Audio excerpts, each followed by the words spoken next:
కులతత్వం అనేటువంటి అంశం నుంచి తక్కువలో తక్కువగా ఒక్క మార్కైనా కనీసం వచ్చేటువంటి అవకాశం ఉంది. చాలా సింపుల్. దీనికి సంబంధించి కులతత్వం అంటే ఏంటి? అసలు దేన్ని కులతత్వం అంటాం? కులానికి, కులం అనేటువంటి భావనకి, కులతత్వానికి తేడా ఏంటి? కులతత్వం అనేది ఎందుకు ఆవిర్భవించింది?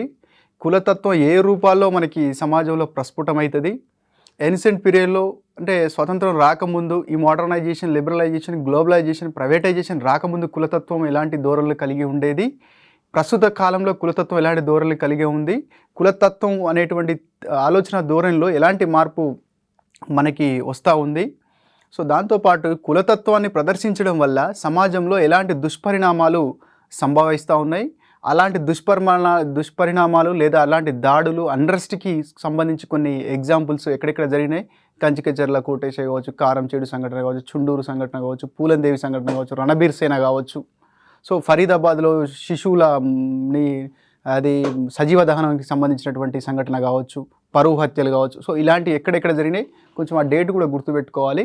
సో కులతత్వాన్ని నిర్మూలించడానికి కొంతమంది సమాజ శాస్త్రవేత్తలు, కొంతమంది మేధావులు కొన్ని కామెంట్లు చేసినారు. అంటే ఏమి చేస్తే మనం కులతత్వాన్ని నిర్మూలించవచ్చు సమాజం నుంచి అని. సో ఈ రకంగా అడగవచ్చు. ఫర్ ఎగ్జాంపుల్ 5 years ప్లాన్స్ని సరిగ్గా అమలు చేయడం వల్ల కులతత్వాన్ని తగ్గించవచ్చు అని ఒకరు అన్నారు. అలాగే కో ఎడ్యుకేషన్ వల్ల కులతత్వాన్ని తగ్గించవచ్చు అని కొందరు అన్నారు. తర్వాత సోషియో ఎకనామిక్ ఈక్వాలిటీ వల్ల కులతత్వాన్ని తగ్గించవచ్చని, ఇంటర్ క్యాస్ట్ మ్యారేజెస్ ద్వారా కులతత్వాన్ని తగ్గించవచ్చని, లేదండి తరతరాలుగా మనకి ప్రస్తుత కాలంలో కులతత్వం అనేటువంటి భావన, కులం అనేటువంటి భావన అంతరించిపోతుందని కొందరు అభిప్రాయపడ్డారు. సింపుల్గా ఇక్కడ 4 స్టేట్మెంట్లు ఇస్తారండి. 5 year ప్లాన్స్, కులతత్వానికి సంబంధించిన కామెంట్లను మరియు అవి చేసిన వారిని సరిగ్గా జతపరచండి.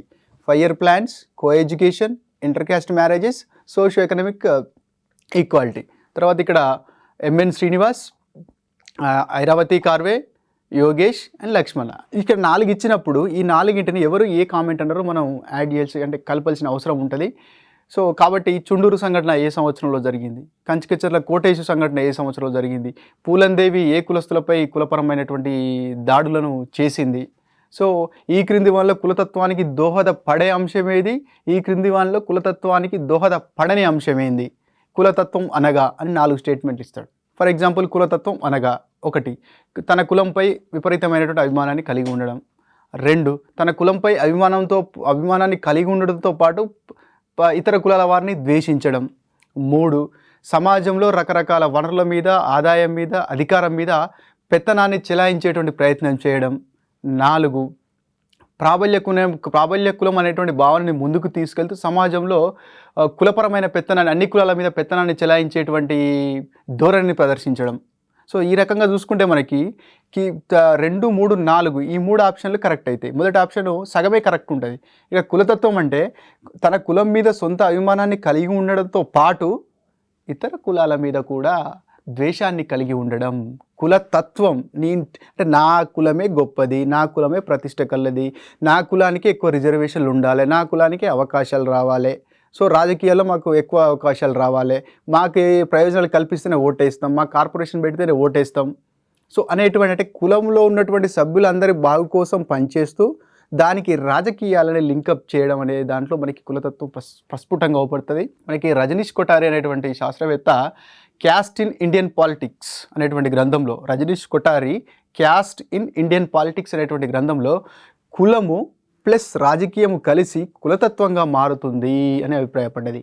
అంటే ఇక్కడ కులము వేరు, కులతత్వం వేరు. కులం అంటే మనకు తెలుసు అంతర్వివాహ సమూహం, ఒక వృత్తిని కలిగి ఉండడం, క్లోజ్డ్ గ్రూపు, ప్రత్యేక సంస్కృతిని, వేషధారణని కలిగి ఉండడం, వారసత్వంగా ఒక తరం నుంచి ఒక తరానికి ట్రాన్స్మిట్ అయ్యేది, సామాజిక గతిశీలతకు అవకాశం లేనటువంటిది, సామాజిక స్థరీకరణకు భారతదేశంలో ప్రధానమైనటువంటి రూపము. దీన్ని కేట్కర్ అనేటువంటి శాస్త్రవేత్త ముందుగా తీసుకొచ్చినాడు history of caste in India అనేటువంటి పుస్తకంలో.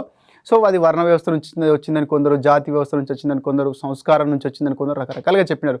సో అలా ఉమ్మడిగా కొంతమంది వ్యక్తులు కొన్ని ఆచారాలకు, తమదైన ఆచారాలు, తమదైన వృత్తులు, తమదైన సంస్కృతికి కన్ఫైన్ అయ్యి ఉండి జీవన విధానానికి కొనసాగిస్తే ఆ సమూహాన్ని సటన్ క్యాస్ట్, దానికి ఒక పేరు ఉంటుంది. ప్రతి కులానికి ఒక దేవుడు ఉంటాడు, ప్రతి కులానికి ఆచార వ్యవహారాలు ఉంటాయి.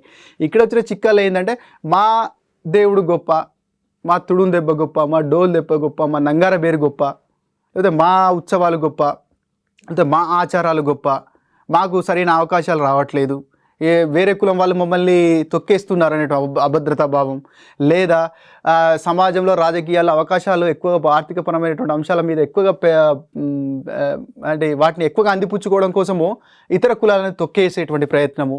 అంటే కొన్ని కులాల్లో ఇతర కులాల పట్ల అభద్రతా భావం వల్ల ఇతర కులాలను నెట్టేసి మనం ముందటికి వెళ్ళాలి, ఎక్కువగా మొబిలైజ్ కావాలి, సమాజంలో ఉన్న అవకాశాలన్నీ మన కులస్తులే పొందాలి అనేటువంటి ఒక సంకుచిత ధోరణి, ఇలాంటి అంటే కులం అనేటువంటి బేస్ మీద స్వార్థం, రాజకీయం, సో ఇతర కులాల పట్ల ద్వేషం అనేటువంటివి ఏర్పడ్డప్పుడు కులమే కులతత్వంగా మారుతుంది. కాబట్టి కులము ప్లస్ తన కులం పట్ల లాభదాయక మనస్తత్వము ప్లస్ ఇతర కులాల పట్ల అకారణమైనటువంటి ద్వేషాన్ని చూపడం, ఇతర కులాలను అణగదొక్కాలనేటువంటి ప్రయత్నం చేయడం, ఇతర కులాల మీద పెత్తనాన్ని చూపెట్టేటువంటి ప్రయత్నం చేయడం.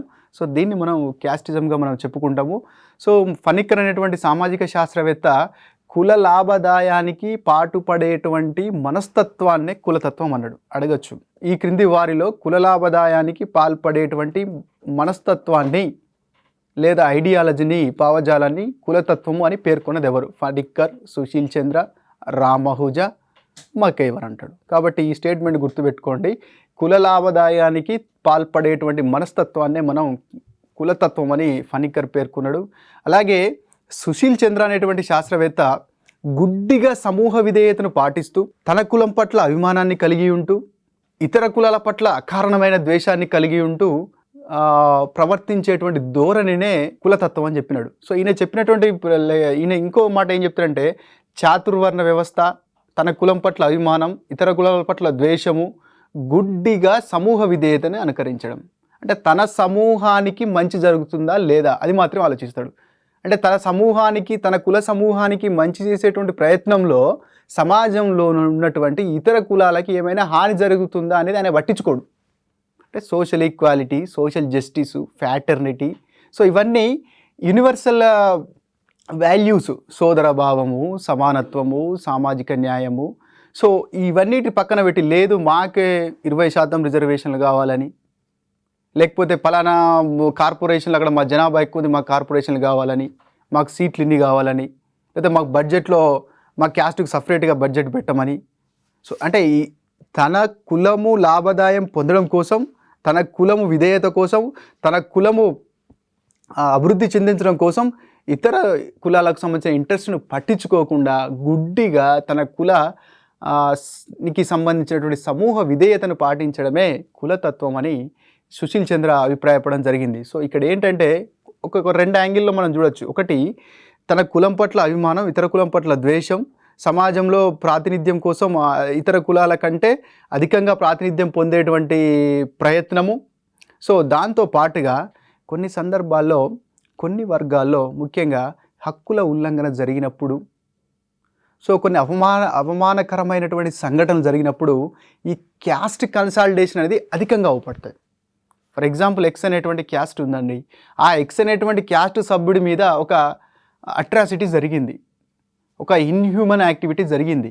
అప్పుడు ఏంటి, కులం యొక్క విధేంటి? కులము సాంఘిక భద్రతను కల్పిస్తుంది, సామాజిక రక్షణను కల్పిస్తుంది. అంటే తన కులంలోని ఒక కుల సభ్యునికి అన్యాయం జరిగినప్పుడు, అతడి అవకాశాలకు దెబ్బ తాకినప్పుడు, అతడిని ఎవరైనా అనగదొక్కినప్పుడు ఆ కులం అంతా కూడా కుల సంఘం రూపంలో ఆ ప్రభుత్వానికి విన్నవించుకోవడం కావచ్చు, స్ట్రైక్ చేయడం కావచ్చు, ధర్నా చేయడం కావచ్చు. సో ఇక్కడ తన కులం అనేటువంటి తత్వము, తన సభ్యుడు అనేటువంటి తత్వం వల్ల ఇక్కడ పాజిటివ్ పాయింట్ ఆఫ్ వ్యూలో కుల బాగు కోసం పాల్పడ ఉంటుంది.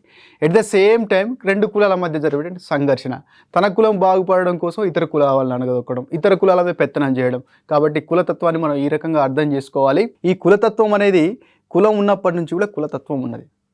మనకి ఈ లిబరలైజేషన్, గ్లోబలైజేషన్, ప్రైవేటైజేషన్ రాకముందు కులతత్వం యొక్క రూపం సమాజం మీద ఒక రకంగా ఉండే, ఇప్పుడు మార్కెట్ సొసైటీ కన్స్ట్రక్ట్ అయినాక ఒక రకంగా ఉండేది. చిన్న ఎగ్జాంపుల్ చెప్తా. ఇండస్ట్రియలైజేషన్ వచ్చింది, పారిశ్రామికీకరణ వచ్చింది, లైసెన్స్ రాజు ఎత్తేసినాము, సెజ్లను ఇన్వైట్ చేస్తున్నాము, special import zones, special economic zones ఇస్తున్నాము. ఫలానా ఫర్ ఎగ్జాంపుల్ ఎక్స్ అనేటువంటి సామాజిక వర్గానికి లేదా కులానికి చెందినటువంటి వ్యక్తి ఒక ఫ్యాక్టరీ కట్టుకున్నాడు అనుకుందాం. టీఐ పాస్ ద్వారా, తెలంగాణ ఇండస్ట్రియల్ పాలసీ ద్వారా లబ్ధి పొంది ఒక ఫ్యాక్టరీ కట్టుకున్నాడు. ఆయన ఎక్స్ అనే కులానికి చెందినటువంటి వ్యక్తి. ఆయన ఏం చేస్తాడు, ఎక్స్ అనే కులానికి చెందిన వ్యక్తులకే ఎక్కువ ఉపాధి అవకాశాలు ఇవ్వడానికి ప్రయత్నం చేస్తాడు. అంటే ఇక్కడ ఏంటంటే తన కులం సభ్యులు బాగుపడాలని సమాజంలో కన్సాలిడేట్ అయినటువంటి వ్యక్తులు, అంటే డబ్బులు సంపాదించి లేదా తర్వాత ఒక పెట్టుబడిదారిగా మారినటువంటి వ్యక్తులు తన కుల సభ్యులకే లిఫ్ట్ ఇస్తూ ఉంటారు. కుల సంఘాల ద్వారా, కుల హాస్టళ్ల ద్వారా, కుల స్కాలర్షిప్ల ద్వారా, కుల మీటింగుల ద్వారా, ఫేస్బుక్లో కుల సంఘాలు, ఆన్లైన్లో కుల సంఘాలు, సో ఇవన్నీ మీడియాలో కుల సంఘాలు, అంటే మీడియాలో ఉన్నటువంటి కార్యక్రమాల ద్వారా కుల సంఘాలను చేసుకోవడం, ప్రదర్శనలు ఇవ్వడం. అంటే ఒక కులంలో ప్రభుత్వం ఇచ్చేటువంటి ప్రేరేపకాలను, ప్రోత్సాహాలను అందిపుచ్చుకున్నటువంటి ఆ వ్యక్తి కులాలకు అతీతంగా అందరికీ సమానమైనటువంటి ఉద్యోగాన్ని కల్పించాలి, సమాన అవకాశాలు కల్పించాలి. కానీ ఆ ఇండస్ట్రియలిస్ట్ ఏం చేస్తున్నాడు, తన కులానికి సంబంధించిన వారికి మాత్రమే అవకాశాలు కల్పిస్తున్నాడు. సో ఈ రకంగా అంటే ఇక్కడ ఎదుటి కులానికి ఇండైరెక్ట్గా అన్యాయం జరుగుతుంది, డైరెక్ట్గా అన్యాయం జరగకపోవచ్చు. కానీ కులతత్వం ఏ రూపంలో వస్తుంది, ఆశ్రిత పక్షపాతం, బంధుప్రీతి ఈ రూపంలో వ్యక్తం చేస్తూ సమాజం నుంచి బెనిఫిట్ పొందినోడు ఇండస్ట్రీ పెట్టుకొని, అంటే ప్రోత్సాహకాలు పొంది, సబ్సిడీలు పొంది సమాజంలో అందరికీ సమానంగా ఇవ్వాలి. అప్పుడు ఏమవుతుంది, ఒక కులానికి సంబంధించిన వాళ్ళు కేవలం ఆ కులానికి సంబంధించిన వాళ్ళని ఇట్లా రిక్రూట్ చేసుకున్నప్పుడు మిగతా కులాల వాళ్ళు, అప్పుడు అక్కడ సంఘర్షణ పూరిత వాతావరణం వస్తుంది. మా కులానికి ఎక్స్ అనే కులం, ఇండస్ట్రియలిస్టులు అందరూ ఎక్స్ అనే కులం వాళ్ళు ఉన్నారు కాబట్టి అవకాశాలు ఇవ్వట్లేదు, కాబట్టి ప్రైవేట్ రంగంలో రిజర్వేషన్లు పెట్టాలి, లేకపోతే ఈ లిబరలైజేషన్, ఈ యొక్క అంటే ఈ ప్రోత్సాహకాలు తగ్గించాలి, లేకపోతే అన్ని కులాల వారికి కూడా, వెనుకబడ్డ వాళ్ళ వారికి కూడా ఈ యొక్క ప్రోత్సాహకాల్లో ప్రత్యేక భాగస్వామ్యాన్ని కల్పించాలి, టీఎస్ ప్రైడ్. సో ఇలా టీఎస్ ప్రైడ్ అనే పథకం తీసుకొచ్చిన బలహీన వర్గాల వారికి మనకి ప్రత్యేక అవకాశాలు, పరిశ్రమలు పెట్టుకోవడానికి ఉద్దేశించి. సో ఇలాంటి డిస్కషన్స్, ఇలాంటి అలాగే ఒక గవర్నమెంట్ ఆర్గనైజేషన్ ఉంది, అందులో దానికి ఒక డైరెక్టరు లేదా ఒక వ్యక్తి, గవర్నమెంట్ ఒక డైరెక్టర్, అంటే ఉన్నత ఆ సంస్థకు సంబంధించి ఉన్నత స్థానంలో ఉన్నటువంటి వ్యక్తి పలానా ఎక్స్ అనేటువంటి కులానికి సంబంధించిన వాడు అనుకుందాం. సో ఆయన ఏం చేస్తాడు, ఆ ఆర్గనైజేషన్లో తన కులానికి సంబంధించిన వారి పట్ల కులతత్వం ఉండడం వల్ల ఆశ్రిత పక్షపాతాన్ని, ఆయన పనులు తొందరగా చేయడం. సో ఇలాంటి కార్యక్రమాలు అంటే అందరూ అలా ఉంటారని కాదు, కానీ కులతత్వం అనేది మోడర్న్ పీరియడ్లో అంటే కుల సభ్యుల యొక్క అభివృద్ధికి, అభ్యున్నతికి తన కులం మాత్రం, అంటే పబ్లిక్ సర్వెంట్ అందరికీ సర్వెంట్, కానీ తన కులం వాళ్ళకి తొందరగా సర్వీస్ చేస్తూ ఉన్నాడు. అంటే ఇలాంటి ఆరోపణలు ఒక కులానికి సంబంధించి ఇంకో కులానికి సంబంధించి మధ్య ఉన్నటువంటి ఘర్షణలు మనకి ఈ రూపంలో మనకు మోడర్న్ టైంలో వస్తూ ఉన్నాయి. అదే యాన్సెంట్ పీరియడ్లో కనుక చూసినట్టయితే కల్చరల్గా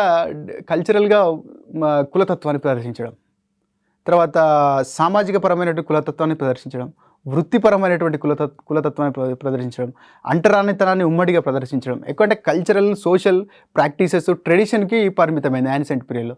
మోడర్న్ పీరియడ్లో ఏంటంటే ఇది ఆదాయము, అవకాశాలకు సంబంధించి కులతత్వం బాగా ప్రదర్శించబడతా ఉంది. సో కాబట్టి ఈ కులతత్వము అనేది ఎప్పటి నుంచి ఉంది, ఇప్పుడు ఉంది, ఇంకా ముందు ముందు కూడా ఉండేటువంటి అవకాశం ఉంది. ప్రభుత్వం చేస్తున్నప్పటికీ కూడా ప్రజల దృక్పథంలో మార్పు రానంతవరకు, ఈ సంకుచిత భావాలు ఉన్నంతవరకు కులతత్వం అనేది సమాజానికి పెద్ద సవాలుగా మారింది.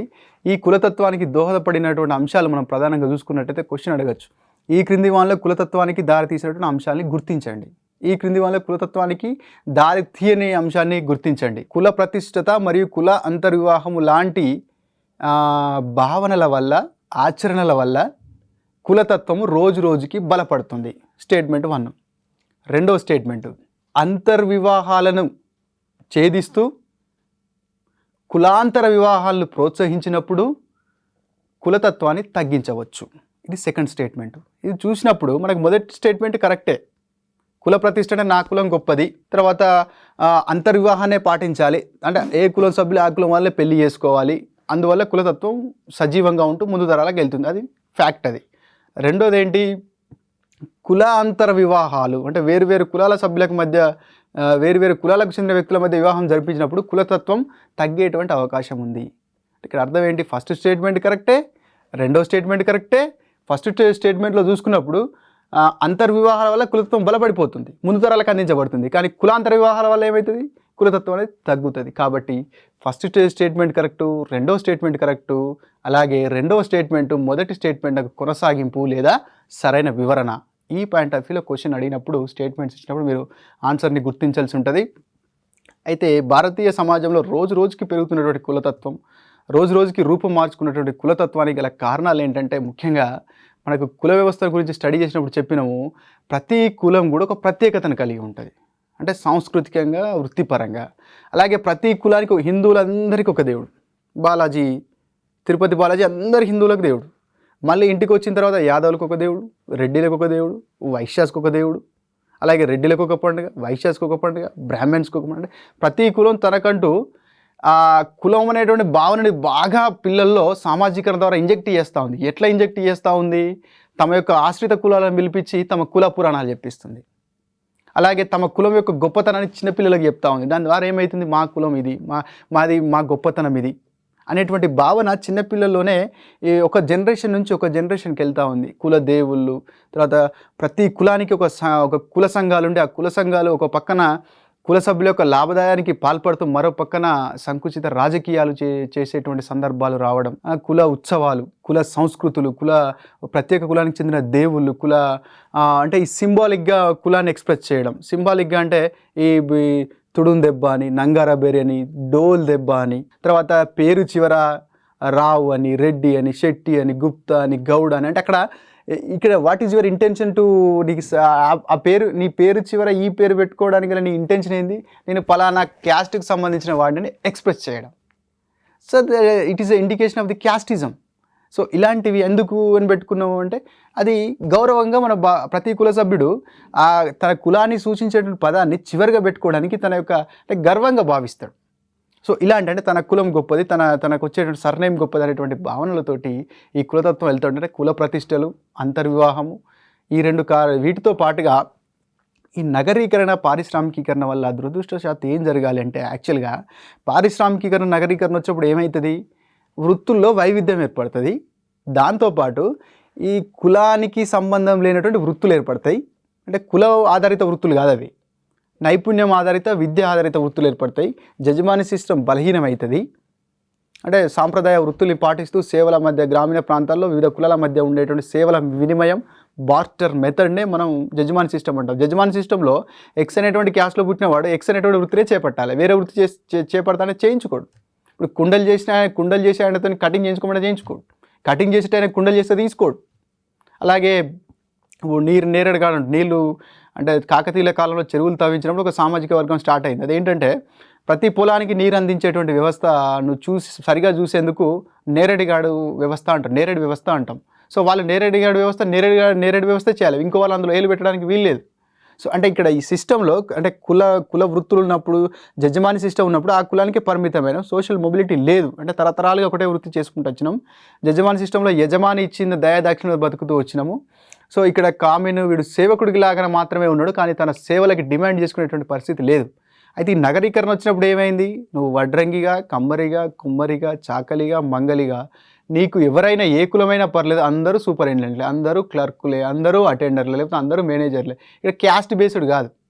అంటే ఈ నగరీకరణ, పారిశ్రామికీకరణ వల్ల జజమాని సిస్టంతో సంబంధం లేకుండా సెకండ్ సెక్టారు, థర్డ్ సెక్టారు వృద్ధి చెందడం వల్ల ఇక్కడ వృత్తులతో అంటే కులానికి సంబంధించిన వృత్తులు కాకుండా నైపుణ్యానికి విద్యార్హతలకు సంబంధించి ఉద్యోగాలు రావడం జరిగింది. మరి అలాంటప్పుడు కులతత్వం తగ్గాలి, కుల భావన తగ్గాలి, కానీ ఇక్కడ పెరుగుతూ ఉంది. అంటే దురదృష్టం ఏంటంటే ఎక్కడెక్కడైతే పరిశ్రమల్లో ఒకే కులానికి చెందినటువంటి వాళ్ళు పనిచేసే చోట ఒకే కులానికి చెందినటువంటి వాళ్ళు కన్సాలిడేట్ అయ్యి వాళ్ళ హక్కులను రక్షించుకునేటువంటి భాగంగా, సో ఈ క్రమంగా దీనివల్ల నగరీకరణ, పారిశ్రామికీకరణ వల్ల కూడా కుల సంఘాలు ఇండైరెక్ట్గా పెరిగేటువంటి దోహదానికి తోడ్పడ్డాయి.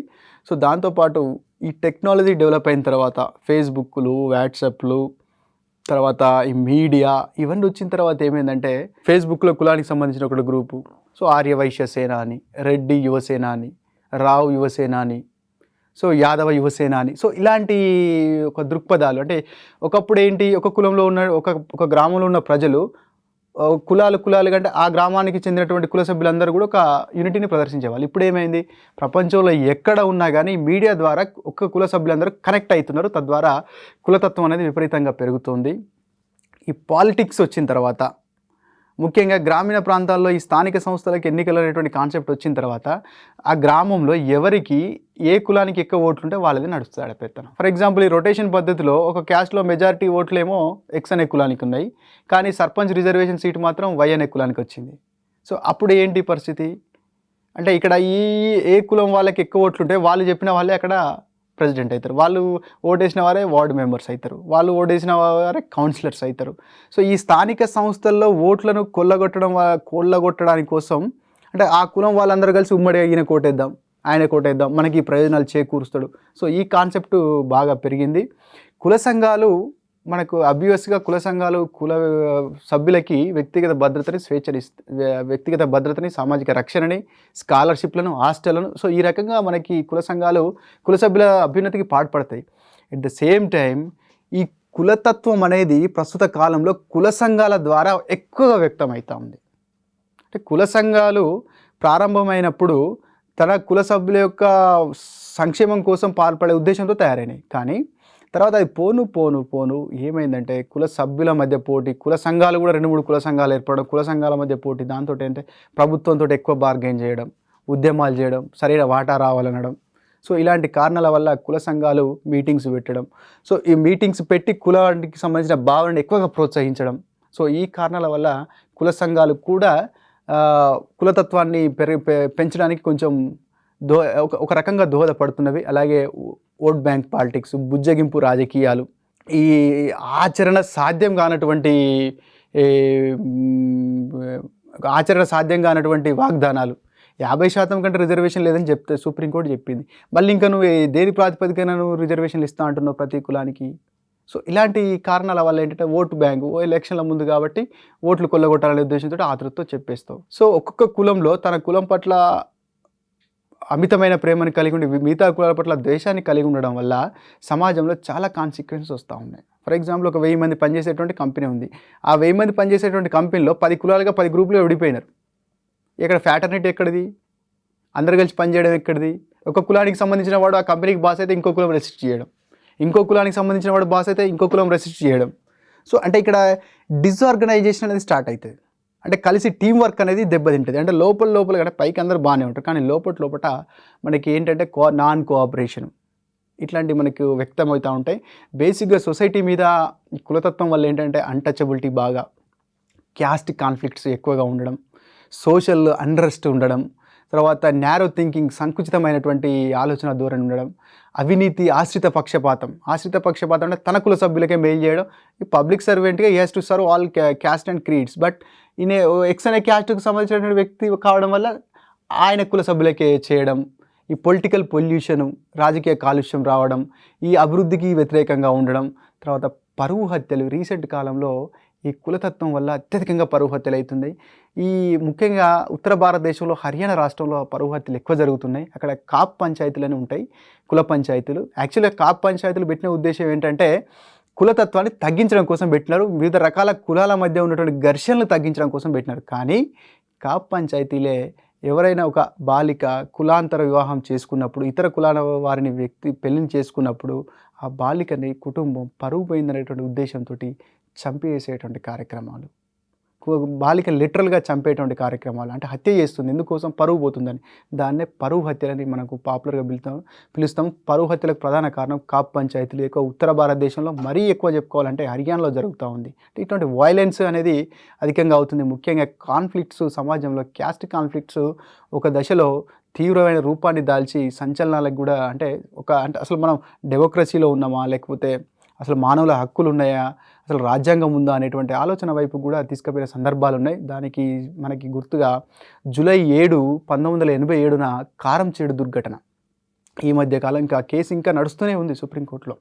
జూలై 7, 1987లో కారంచేడు సంఘటన జరిగింది. దళితులకి మరియు ఇంకో క్యాస్ట్కి మధ్య జరిగినటువంటి సంఘటన ఏంటంటే, ఇక్కడ అక్కడ ఉన్నటువంటి భూస్వాములు కూలీ రేట్లు పెంచినప్పుడు దళితులు ఏం చేసినారు? మేము పనిచేయమన్నారు. పనిచేయనప్పుడు కామ్గా అవ్వకుండా అయిపోతుంది. కానీ ఒక చెరువు నీళ్ళు అంటే పత్రికల కథనాన్ని మనం గమనించినట్టే, వివిధ రకాల పుస్తకాలను మనం చదివినప్పుడు మనకు అర్థమైంది ఏంటంటే, దళితులు వాడేటువంటి నీటి చెరువుని కాలుష్యం చేసేందుకు ఒక కులం ప్రయత్నించినప్పుడు, దళితులు రెస్పాండ్ అయినప్పుడు, ఆ రెస్పాండ్కు మళ్ళీ వీళ్ళు ఈ కులస్తులు రెస్పాండ్ అయ్యి దళితులని ఊచకోతకు గురి చేసిన అనేది పత్రికా కథనాల ద్వారా వచ్చింది. అంటే ఇక్కడ ఏంటంటే 2 కులాల మధ్యలో ఘర్షణ ఎందుకు స్టార్ట్ అయింది? కారంచేడులో పని చేసే వాళ్ళు ఒకరు ఉన్నారు, పని చేయించుకునే వాళ్ళు ఒకరు ఉన్నారు. న్యాయమైనటువంటి వేతనం కోసం పనిచేసేవారు ప్రయత్నించినారు. దానికి వ్యతిరేకంగా వీళ్ళు అవకాశం వచ్చినప్పుడు దాడి చేసిండ్రు.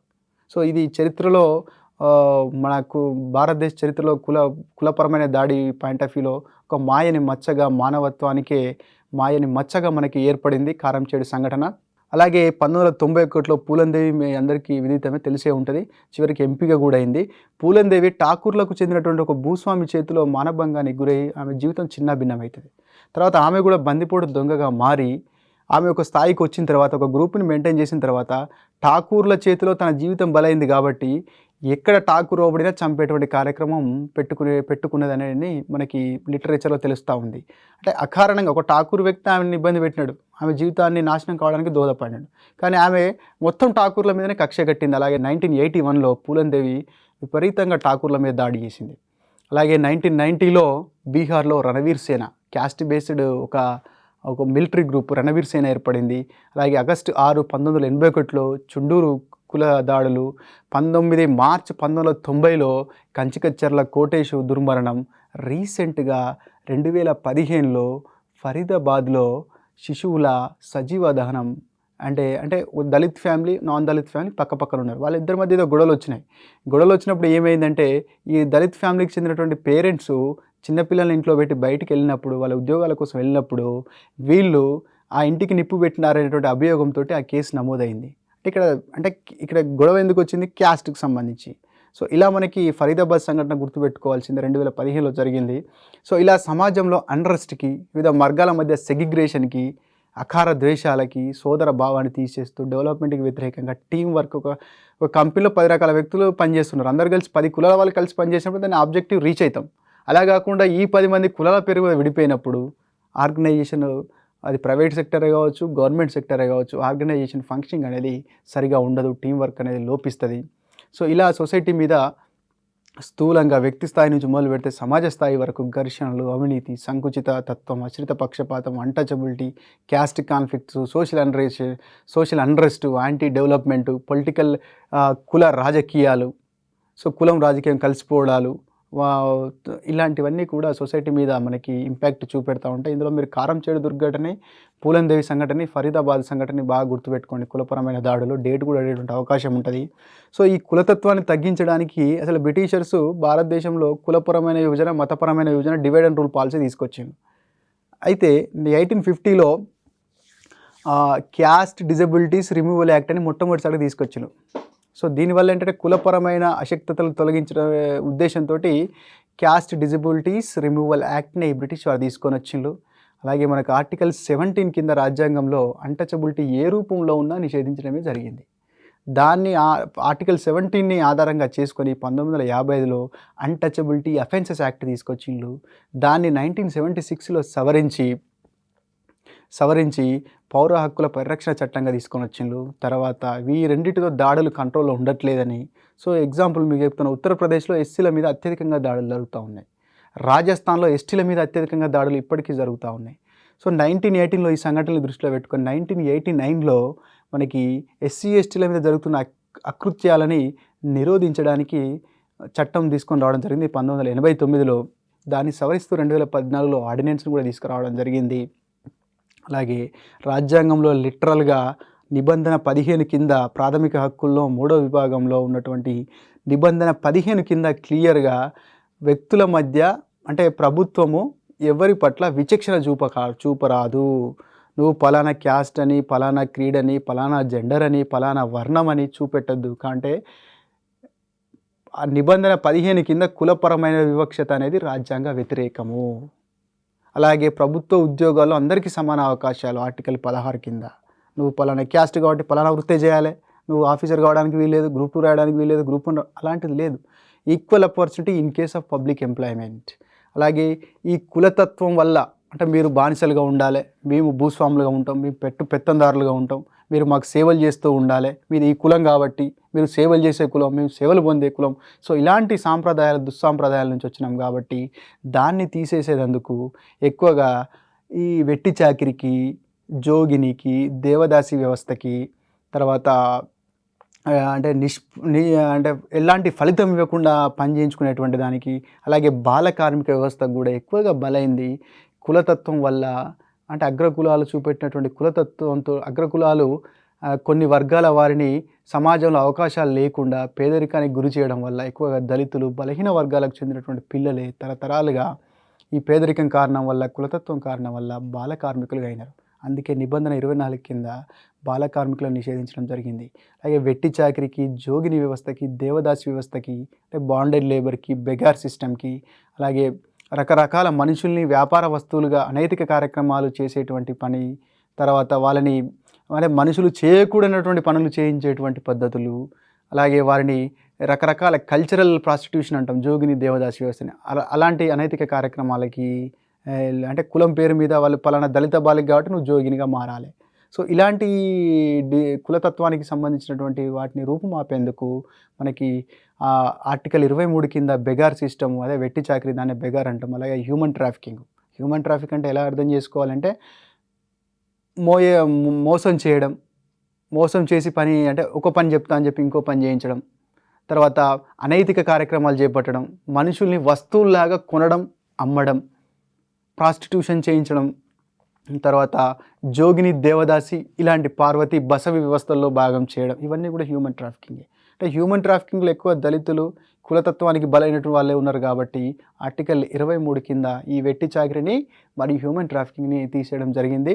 సో దీనికంటే ముందు మనకి సంఘ సంస్కర్తలు, అలాగే కుల ఉద్యమాలు చాలా జరిగి మనకి అంటే జైనిజం, బౌద్ధిజం నుంచే కుల వ్యవస్థని అంటే కుల వ్యవస్థకి వ్యతిరేకంగా వచ్చినాయి, వర్ణ వ్యవస్థకి వ్యతిరేకంగా వచ్చినాయి, సామాజిక అసమానతలకు వ్యతిరేకంగా వచ్చినటువంటి జైన మతం, బౌద్ధ మతం, అలాగే భక్తి, సూఫీ మతం కూడా కొద్ది వరకు కుల శక్తుల రూపుమాపడానికి దోహదం చేసింది. తర్వాత కాలంలో సంఘ సంస్కర్తలు చేసినటువంటి కృషి, ఉద్యమకారులు చేసిన సోషల్ యాక్టివిస్టులు చేసినటువంటి ఉద్యమాల ఫలితంగా కుల తత్వం అనేది తగ్గడానికి కొద్ది వరకు దోహదపడ్డది. ఈ కుల ఉద్యమాలన్నీ కూడా మనం సోషల్ మూమెంట్స్ అనేటువంటి యూనిట్లో అధ్యయనం చేస్తాం. కాబట్టి ఇక్కడ కొంచెం స్థూలంగా ఏంటంటే అంబేద్కర్ హూ ఆర్ అన్టచబుల్స్ అనేటువంటి గ్రంథంలో what did Gandhi and Congress do for untouchables, Bahishkrit Bharat అనేటువంటి పత్రికల ద్వారా, మహద్ నీటి చెరువు ఉద్యమం ద్వారా ఈ అస్పృశ్యతని, కులతత్వాన్ని, అస్పృశ్యతని ప్రశ్నించేటువంటి ప్రయత్నం చేసినాడు. ఆ రకంగా మొదటిసారిగా బీజాలు వేసినాడు.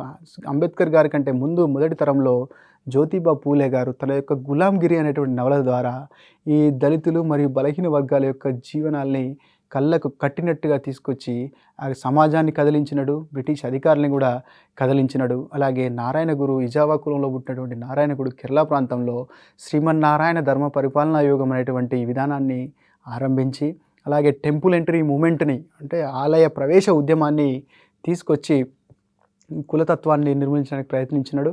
అలాగే హైదరాబాద్ అంబేద్కర్గా చెప్పుకునే బిఎస్ వెంకట్రావు, భాగ్యరెడ్డి వర్మ ఆది హిందూ ఉద్యమ నిర్మాత, మహాత్మా గాంధీ హరిజన సేవక్ సంఘ్, అలాగే హరిజనులు అనేటువంటి పదాన్ని తీసుకొని వచ్చి, తర్వాత Periyar Ramasamy Nayak self respect movement, social justice మూమెంట్ని తీసుకొని రకరకాల సంఘ సంస్కృతుల వారి యొక్క ప్లాట్ఫామ్ల మీద పత్రికల ద్వారా కొద్ది వరకు ఉద్యమాల ద్వారా బ్రిటిష్ ప్రభుత్వ సహకారంతో కులతత్వాన్ని రూపుమాపి ప్రయత్నించినారు. సో ఈ కులతత్వం అనేది, కుల సంఘాలు అనేది, రాజకీయాలు అనేది, కుల ప్రయోజనాలు అనేది బాగా ముడి వేసుకొని పోయి ఉన్నాయి. కానీ కులాన్ని, రాజకీయాలను ఇలా వెయిట్ చేస్తాం. కుల సభ్యులు ముఖ్యంగా ఏంటంటే కుల సభ్యులు ఒక కులానికి సంబంధించిన వారు కుల సంఘాలు ఎందుకు నమ్ముకుంటున్నారు? కారణం ఏంటి? తమ ప్రయోజనాలు కలుగుతాయని. ఆర్థిక ప్రయోజనాలు కలుగుతాయి, రాజకీయ ప్రయోజనాలు కలుగుతాయి, మాకు సమాజంలో సమానత్వం వస్తుందని. వాటిని ప్రభుత్వం కల్పించినప్పుడు సరైన చర్యల ద్వారా ఆర్థిక సమానత్వాన్ని, రాజకీయ సమానత్వాన్ని, సాంస్కృతిక సమానత్వాన్ని, కులం పేరిట జరిగేటువంటి దాడుల్ని అరికట్టినప్పుడు కుల సంఘాలకు పని లేకుండా పోతుంది. సో దాని ద్వారా కులతత్వం అనేది తగ్గుతుంది. అంటే ఇక్కడ మనకి కొన్ని ఏంటంటే నూతన విలువలతో కూడినటువంటి విద్య, లౌకిక విలువలు, సెక్యులర్ థింకింగు, ప్రజల్లో కులం పట్ల ఉన్నటువంటి ఏహమైనటువంటి భావనని తొలగించేటువంటి ప్రయత్నం చేయడం, తర్వాత కులాంతర వివాహాలని ప్రోత్సహించడం, వారిని రక్షించడం, కులాంతర వివాహాలు చేసుకున్నటువంటి వారిని. సో ఇట్లాంటి చర్యల ద్వారా ప్రజల అవగాహనలు పెంపొందించడం ద్వారా కులతత్వాన్ని కొద్ది వరకు మనం తగ్గియచ్చు.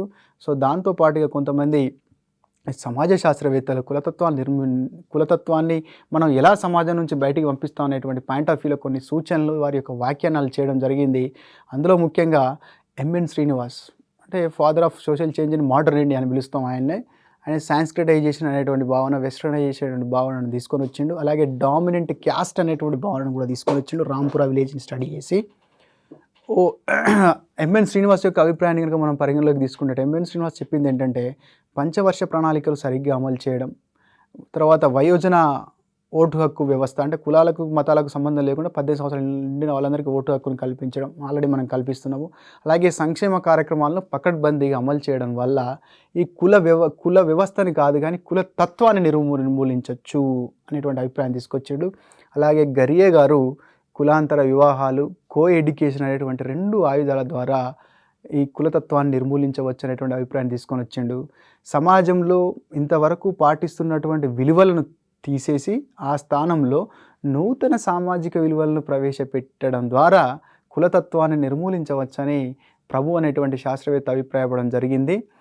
ఐరావతి కార్వే గారు ప్రముఖ సోషియాలజిస్టు వీరేం చెప్పారంటే సామాజిక ఆర్థిక సమానత్వాన్ని అన్ని కులాలకు సమానంగా అన్ని కులాలలో కూడా సామాజిక పరమైన ఆర్థిక పరమైనటువంటి సమానత్వాన్ని కులాల మధ్య తీసుకొచ్చినప్పుడు ఆటోమేటిక్గా కులతత్వం ఉండదు అని మనకి కార్వే గారు అభిప్రాయపడడం జరిగింది. అసలు కుల వ్యవస్థ అనేది అంతరించుకుంటూ పోతా ఉంది, ఇప్పుడు అంతగా లేదు అని లక్ష్మణ్ అనేటువంటి సమాజ శాస్త్రవేత్త అభిప్రాయపడడం జరిగింది. సో ఇందులో మీకు బాగా గుర్తుపెట్టుకోవాల్సింది అంటే కులతత్వం అంటే ఏంటి క్లియర్ కాన్సెప్ట్. తర్వాత ఫణిక్కర్ ఏమన్నాడు, సుశీల్ చంద్ర ఏమన్నాడు, కులతత్వంగా ఎప్పుడు మారుతుంది. రజనీష్ కొఠారి రాసినటువంటి book caste in Indian politics, కులతత్వం సభ్యుల్లో అంటే రోజుకి కులతత్వం పెరగడానికి కారణాలు ఏంటి, కులతత్వం మీద సొసైటీ మీద ఎలాంటి ఇంపాక్ట్ ఉంది, అలాగే కారం చేడు సంఘటన ఇలాంటి కొన్ని సంఘటనలు గుర్తుపెట్టుకోండి. సో అలాగే కులతత్వం వల్ల వచ్చినటువంటి క్యాస్ట్ డిజబిలిటీస్ రిమూవ్ చేయడానికి రాజ్యాంగపరంగా ఉన్నటువంటి ఆర్టికల్స్ 15, 16, 17, 23, 24, తర్వాత 1899 చట్టము, 1855 చట్టము, 1876 చట్టము, 1872 ప్రత్యేక వివాహాల చట్టము. సో ఇవన్నీ గుర్తుపెట్టుకున్నప్పుడు మీరు క్వశ్చన్ ఏ యాంగిల్ అంటే నాలెడ్జ్ బేస్డ్ క్వశ్చన్ అడిగినప్పుడు పెట్టచ్చు, అలాగే అండర్స్టాండింగ్ అప్లికేషన్ ఓరియంటల్లో క్వశ్చన్ అడిగినా కానీ పెట్టేందుకు అవకాశం ఉంటుంది.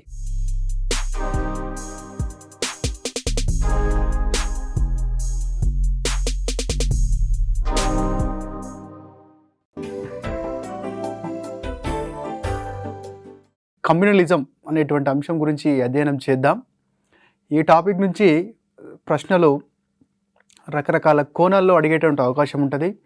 బేసిక్గా కమ్యూనలిజం అంటే ఏంటి, మదన్ కమిషన్ కమ్యూనలిజాన్ని ఎలా నిర్వచించింది, లేక మతము రాజకీయాలు కలిసినప్పుడు కమ్యూనలిజం వస్తుందని చెప్పిన కమిషన్ ఎవరు, మదన్ కమిషనా, లిబరహన్ కమిషనా, షా కమిషనా, ఉషా మొయిరా కమిషనా. సో మదన్ కమిషను మొదటిసారిగా 1970లో మహారాష్ట్ర మతాలర్ల మీద వేసినప్పుడు ఎందుకు ఈ మతాలర్లు జరుగుతున్నటువంటి దాన్ని వివరించే క్రమంలో మతానికి రాజకీయ ప్రయోజనాలు పులవడం వల్ల రాజకీయ ప్రయోజనాలు ఆశించి మతానికి ఒక ఉద్వేగ వాతావరణాన్ని, వారిలో ఒక అభద్రత భావాన్ని రెచ్చగొట్టడం, సో ఇతరుల మతాల పట్ల ద్వేషాన్ని రెచ్చగొట్టడం వల్ల మత అల్లర్లు వస్తాయి, మత ఘర్షణలు వస్తాయని మదన్ కమిషన్ అభిప్రాయపడడం జరిగింది. కాందహార్ అంటే మతం వల్ల వచ్చేటువంటి టెర్రరిజం ఇంపాక్టు, ఆ టెర్రరిజాన్ని కంట్రోల్ చేయడానికి ప్రభుత్వం తీసుకునేటువంటి చర్యలు, ఈ మరి భారతదేశ చరిత్రలో ముఖ్యమైనటువంటి మత అల్లర్లు, మత సంఘర్షణలకు సంబంధం ఉన్నటువంటి ప్రాంతాలు. సింపుల్గా ఈ క్రింది వాళ్ళలో మత అల్లర్లు అధికంగా జరిగేటువంటి ప్రాంతాన్ని గుర్తించండి. మత అల్లర్లకు లేదా మత తత్వానికి కారణం కానిది ఏది, అలాగే మతతత్వం భారతదేశంలో వేళ్ళూనుకు పోవడానికి అంటే ఇన్ని సంవత్సరాల నుంచి కూడా ఇంకా కమ్యూనల్ టెన్షన్స్ పెరగడానికి, కమ్యూనల్ కాన్ఫ్లిక్ట్స్ పెరగడానికి, కమ్యూనల్ వైలెన్స్ పెరగడానికి, కమ్యూనలిజం కమ్యూనలిజం నరాన్న మతం మత్తుమందుగా మారడానికి దోహదపడినటువంటి కారణాలు ఏంటి, లేకపోతే సింపుల్గా మతం మనుషులకి మత్తుమందు లాంటిది అన్నదెవరు, కార్ల్ మార్క్స్ అంటాడు. మతం అనేది ఓపియం ఆఫ్ ద మాసెస్ అంటాడు. అంటే మతం మనుషుల్ని మత్తులకు గురి చేసి ఉన్మాదులుగా మార్చేటువంటి ప్రయత్నం చేస్తుంది అంటాడు. ఈ స్టేట్మెంట్ చాలా ఇంపార్టెంట్. కార్ల్ మార్క్స్ అంటాడు ఓపియం ఆఫ్ ది మాసెస్, మతం సమాజానికి మత్తుమందు లాంటిది అని చెప్తాడు. అలాగే క్వామీ ఏక్తా దివస్ని ఎప్పుడు ఏర్పాటు చేసినారు, ఏ చారిత్రక కారణాలు దోహదపడ్డాయి, లేకపోతే సబర్మతి ఇన్సిడెంట్ మీద అడగచ్చు, గోద్రా ఇన్సిడెంట్ మీద అడగచ్చు, పోస్ట్ గోద్రా ఇన్సిడెంట్ మీద అడగచ్చు, అయోధ్య ఇన్సిడెంట్ మీద అడగచ్చు, 1984 సిక్కుల ఊచకోత మీద అడగచ్చు, షెహ్రాన్పూర్ అల్లర్ల మీద అడగచ్చు, ముజఫర్ నగర్ అల్లర్ల మీద అడగచ్చు, మతతత్వం అనేటువంటి భావన నుంచి ప్రశ్నలు అడగచ్చు, మతత్వానికి దోహదపడిన కారణాల నుంచి ప్రశ్నలు అడగచ్చు, ముఖ్యమైన బాగా సొసైటీ అటెన్షన్ ఎక్కువగా హింసకు ప్రేరేపించినటువంటి చాలా తీవ్రమైనటువంటి మత ఉద్రిక్తతలు, మత టెన్షన్లకు సంబంధించిన అడగచ్చు. అలాగే మతతత్వానికి కమ్యూనల్ వైలెన్సెస్కి ప్రోన్గా ఉన్నటువంటి ఏరియాస్ అడగచ్చు. పాత బస్తీ అంటారు, లేకపోతే ముంబై అంటాము, లేకపోతే తర్వాత గోద్రా. సో ఇలాంటి ప్రాంతాలు ఏంటి కమ్యూనల్ టెన్షన్స్కి అంటే వరుసగా జరుగుతూ ఉంటాయి. ఇక్కడ ఈ లక్షణం ఏంటంటే కమ్యూనల్ టెన్షన్స్, కమ్యూనల్ ఘర్షణలు ఒక ప్రాంతంలో ఒకసారి కమ్యూనల్ ఘర్షణ జరిగిందంటే మళ్ళీ వరుసగా అదే ప్రాంతంలో జరిగేటువంటి అవకాశం ఉంటాయి. మళ్ళీ ఊరేగింపులప్పుడో, ఉత్సవాలప్పుడో, లేదా మాస్ గ్యాదరింగ్ జరిగినప్పుడు ప్రతీకారాత్మక దేశాలు అండర్ కరెంట్స్ ఉంటాయి ఈ ఘర్షణలు. ఆ అండర్ కరెంట్స్ సిచ్యువేషన్ వచ్చినప్పుడు ఉత్సవాలప్పుడు బయటపడతా ఉంటాయి. సో ఈ రకంగా ప్రశ్నలు అడగచ్చు. అలాగే ఈ మత సంఘర్షణలు, మత గొడవలు, దానికి సంబంధించిన ఏర్పాటు చేసిన కమిటీల మీద ప్రశ్నలు అడగచ్చు. ఈ మత తత్వం అనేది సొసైటీ మీద ఎలాంటి ఇంపాక్ట్ని చూపెడుతుంది అడగచ్చు. అసలు మతత్వం ఎన్ని రకాలుగా ఉంటుంది, ఏ రూపాల్లో ఉంటారు అడగచ్చు. రామహోజా 3 రూపాయలు చెప్పిండు. ఓమెన్ అనే టీకే ఉమెన్ అనేటువంటి శాస్త్రవేత్త 6 రూపాయల్లో ఉంటుందని చెప్పిండు. దానికి ఎగ్జాంపుల్స్ కూడా చెప్పిండు. కాబట్టి ఇన్ని రకాలుగా మనం మతత్వాన్ని అధ్యయనం చేయాలి. What is communalism, factors contributing for the communalism, historical factors, psychological factors and financial factors, political factors and welfare factors and international factors and important mile stone communal అంటే దేశవ్యాప్తంగా సంచలనం సృష్టించినటువంటి కమ్యూనల్ వైలెన్సెస్, వాటి మీద విచారణ ఏర్పాటు చేసినటువంటి సంస్థలు, విచారణ కమిషన్లు, అలాగే కమ్యూనల్ వైలెన్సెస్ని తగ్గించడానికి ప్రభుత్వం చేస్తున్నటువంటి చర్యలు. సో ఇలాంటి పాయింట్ ఆఫ్ వ్యూలో మనం ఈ టాపిక్ని చదవాల్సి ఉంటుంది. కాబట్టి సో ఇక్కడ ఈ టాపిక్ కింద మతతత్వ దాడులు, మతతత్వము, ఉగ్రవాదము, ఈ పాయింట్ ఆఫ్ వ్యూలో మనం చదివినప్పుడు మీరు డిజాస్టర్ మేనేజ్మెంట్లో మ్యాన్ మేడ్ డిజాస్టర్స్ అని ఉంటాయి, ఉగ్రవాదుల దాడులు, అట్లాంటి టెర్రరిస్ట్ అటాక్స్, వాటి కింద కూడా మనకు కవర్ అయ్యే ఛాన్స్ ఉంటుంది. గోల్కొండ పేర్లు అడగచ్చు, దిల్సుఖ్ నగర్ పేర్లు అడగచ్చు, తర్వాత గోకుల్ చాట్ పేర్లు అడగచ్చు, పార్లమెంట్ మీద దాడి అడగచ్చు, ముంబై పేర్లు అడగచ్చు, ముంబై మతాలర్ల మీదనే అడగచ్చు. ఎందుకంటే ఇవి సమాజాన్ని అతలాకుతలం చేసినటువంటి పెద్ద సంఘటనలు, యూరి సంఘటన అడగచ్చు. సో కాబట్టి ఈ 4-5 కోణాల్లో మనం చదివినప్పుడు మతత్వం అనేటువంటి టాపిక్ నుంచి ఖచ్చితంగా మీరు సమాధానం ఈజీగా చేయగలుగుతారు. ఎందుకంటే మనం సాధారణ అవగాహన ఉన్నటువంటి వ్యక్తి, రోజు అట్లా పేపర్ తిరిగేసేటువంటి వ్యక్తికి కూడా వీటి అటెన్షన్ తీసుకోగలుగుతాడు. అంటే ఇట్లాంటి విషయాలు, యూరి సంఘటన జరిగింది, చాలామందికి తెలుసు. అది కారణం ఏంటంటే అది ఒక పెద్ద ఈవెంట్, చాలామంది అటెన్షన్ని గ్రాస్ప్ చేస్తుంది మీడియా ద్వారా, పేపర్ ద్వారా, జనరల్ దగ్గర డిస్కషన్స్ ద్వారా. కాబట్టి ఇక్కడ కొంచెం ఇయర్స్, కొంచెం భావనలు, ఉమెన్ క్లాసిఫికేషను, రామహుజా classification, Ashraf statement, Bipin Chandra statement, వాటి మీద వచ్చినటువంటి కమిషన్స్ ఏమున్నాయి, అసలు పోస్ట్ గోదావరిలో ఎందుకు జరిగినాయి. సో ఈ పాయింట్ ఆఫ్ వ్యూ వెళ్తే మీరు ఈజీగా సులభంగా మార్కుని, 1 మార్కుని 2 మార్కులు ఈజీగా కొల్లగొట్టవచ్చు. సో ఇందులో మీరు బాగా గుర్తుపెట్టుకోండి, ఒపియం ఆఫ్ ద మతం అనేది సమాజానికి మత్తుమందు లాంటిది, మనుషులకు లేదా మానవ సమూహాలకు మత్తుమందు లాంటిదని కార్ల్ మార్క్స్ చెప్పినాడు. మతం అనేది కొన్ని సందర్భాల్లో కొన్ని ఫ్యాక్టర్స్ వల్ల మనకి రాజకీయాలు కలిసినప్పుడు, ఇతర మతాల పట్ల అభద్రతా భావం కలిగినప్పుడు, మరి ఇతర కారణాల వల్ల మనుషుల్లో మూఢాచార అంటే ఒక మతం పట్ల నమ్మకాన్ని కలిగి ఉండడం అది మతాచారం. కానీ ఆ నమ్మకాలు కలిగి ఉండి దానికి తోడు రాజకీయ ప్రయోజనాలు ఆశించి, ఆర్థిక ప్రయోజనాలు ఆశించి, ఇతర మతాల పట్ల ద్వేషాన్ని పెంచుకోవడాన్ని మనం మతతత్వం అంటాం. సింపుల్, కులము ప్లస్ రాజకీయాలు, తర్వాత ఇతర కులాల పట్ల ద్వేషాన్ని మనం కులతత్వం అని ఎలా పిలిచినామో, ఇక్కడ మతము ప్లస్ అంటే బేసిక్ ఒక మతానికి సంబంధించి ఒక మతం పట్ల విశ్వాసాలను కలిగి ఉండి, ఇతర మతాల విశ్వాసాల పట్ల ద్వేషాన్ని కలిగి ఉండి, ఇతర సంస్కృతులకు తమ సంస్కృతులకు మధ్య పరస్పర వైరుధ్యం ఉన్నప్పుడు, అంటే ఫర్ ఎగ్జాంపుల్ గోవు విషయం తీసుకోవచ్చు. ఇలా పరస్పర వైవిధ్యాలు ఉన్నప్పుడు ఇతర మతాల పట్ల ఏహ్య భావాన్ని, వ్యతిరేకత భావాన్ని, సంఘర్షణ పూరిత భావాన్ని, సో వాళ్ళు అణగదొక్కేటువంటి ప్రయత్నం, దాడులు చేసేటువంటి మనస్తత్వాన్నే మనం, ఆ విధానాన్నే మనం మతతత్వం అంటాం. నా మతం గొప్పది, నా మతమే పురాతనమైంది, ఈ దేశం అంతా నా మతానికి సంబంధించిందే. సో ఇలాంటి భావనలు మతత్వానికి దోహదపడతాయి.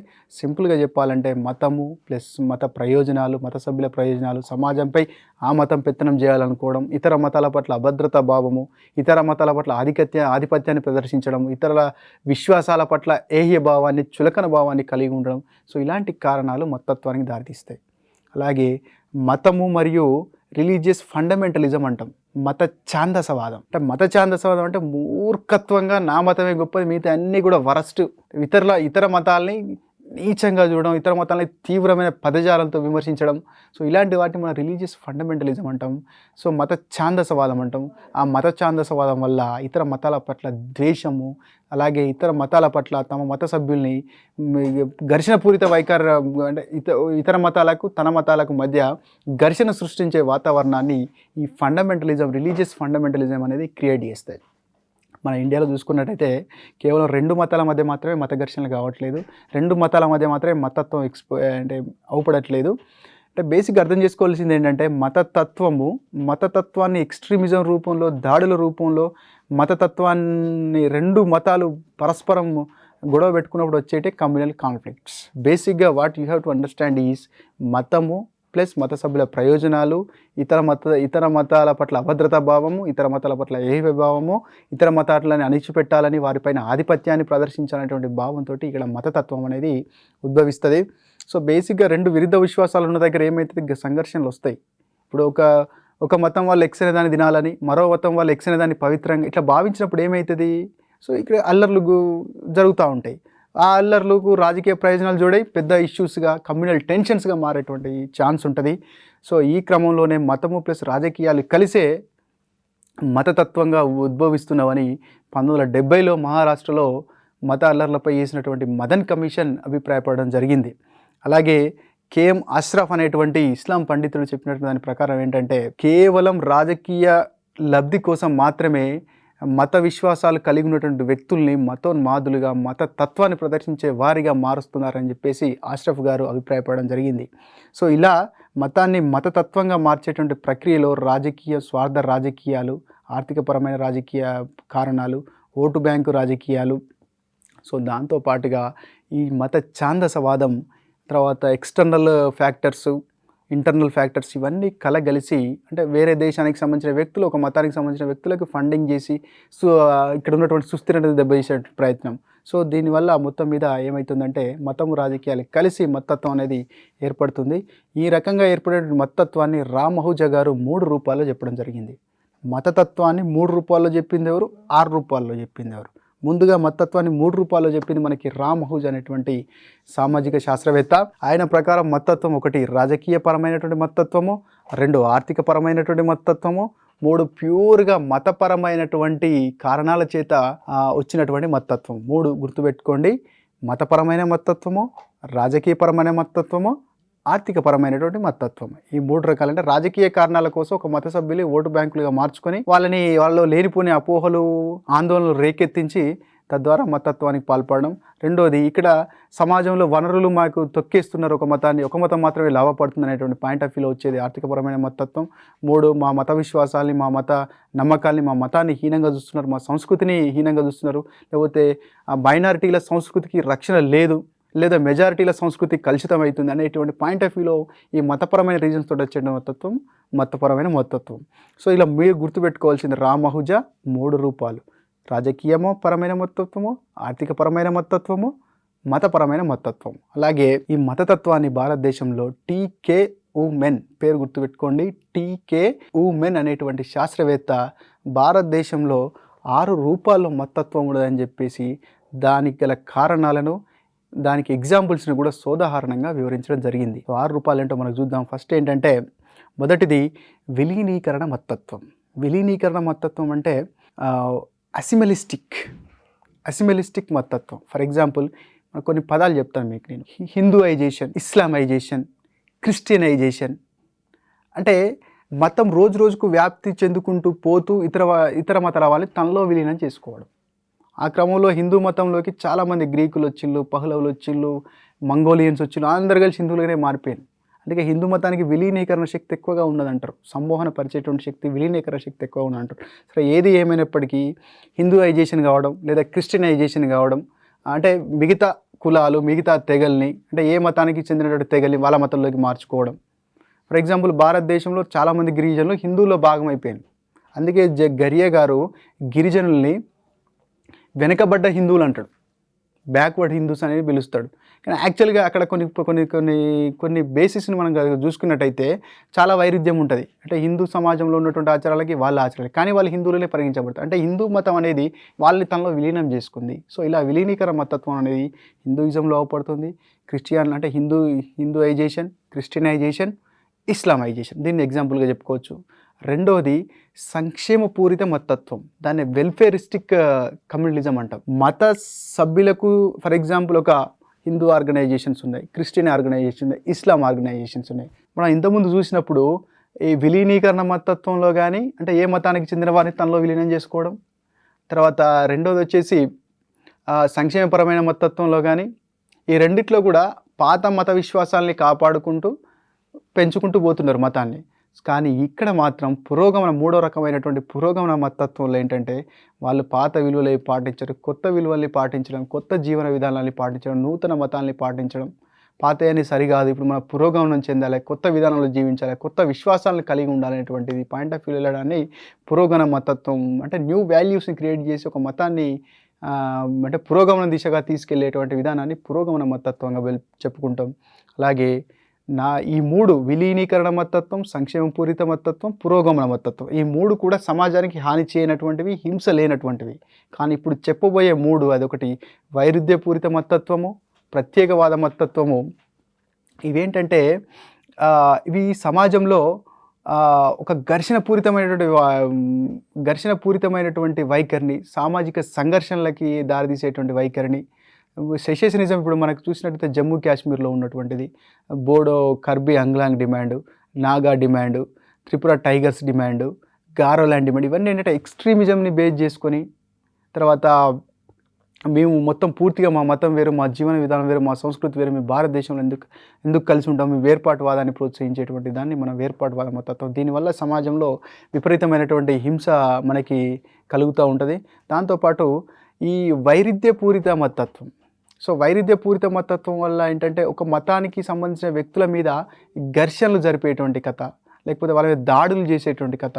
సో కాబట్టి ఈ మూడు రకాల మతత్వాలకు సంబంధించి మనకి సమాజంలో అత్యధికంగా అల్లర్లు, హింస చెలరేగేటువంటి అవకాశం మనకి క్లియర్గా అవపడుతుంది. సో ఇలా సమాజంలో ఈ ఊమెన్ చెప్పినట్టుగా 6 రకాలు, అలాగే రామహుజా చెప్పినట్టుగా 3 రకాల మతత్వము మనకు తీసుకున్నప్పుడు, ఎందుకు ఈ మతత్వం ఇలా మనకి భారతదేశంలో వచ్చిందన్నప్పుడు దానికి చాలా కారణాలు ఉన్నాయి.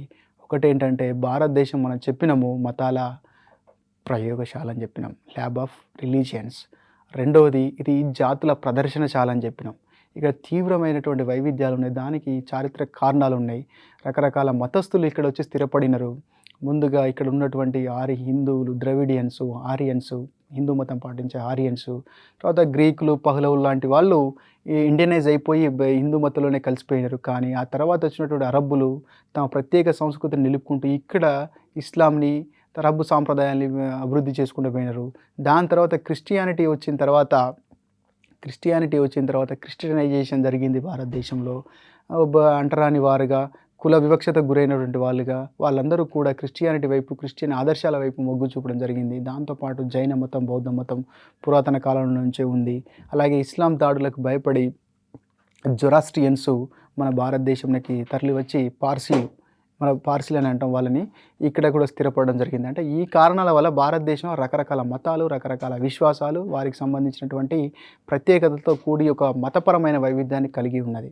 సో దీంతో పాటుగా ఈ వైవిధ్యం ఉండడం వల్ల, ఈ వైవిధ్యంతో పాటుగా కొన్ని చారిత్రక కారణాలు భారతదేశంలో మతత్వానికి తీవ్రంగా దోహదపడినాయి. అంటే ఈ మన ఎక్కడ చూసినా దేవాలయాలపై దాడులని, మసీదులపై దాడులని, గజనీ మొహమ్మద్ దండయాత్రలని, గోరీ మొహమ్మద్ దండయాత్రలని, మహమ్మద్ అలీ జిన్నా అని, అంటే ఇవన్నీ ఇంజెక్ట్ చేసుకుంటూ పోయినారు. అంటే బ్రిటిష్ పాలన, పాలించు, హిస్టారికల్ రీజన్స్, సో తర్వాత ఎకనమిక్ రీజన్స్, సైకలాజికల్ రీజన్స్, తర్వాత మతపరమైన సంస్థల ఏర్పాటు, వృద్ధి. సో ఇవన్నీ కూడా భారతదేశంలో మనోవైజ్ఞానిక కారణాలు, ఇతర మతాల పట్ల అభద్రతా భావం, ఇవన్నీ కూడా మనకి మతత్వం సమాజంలో పెరగడానికి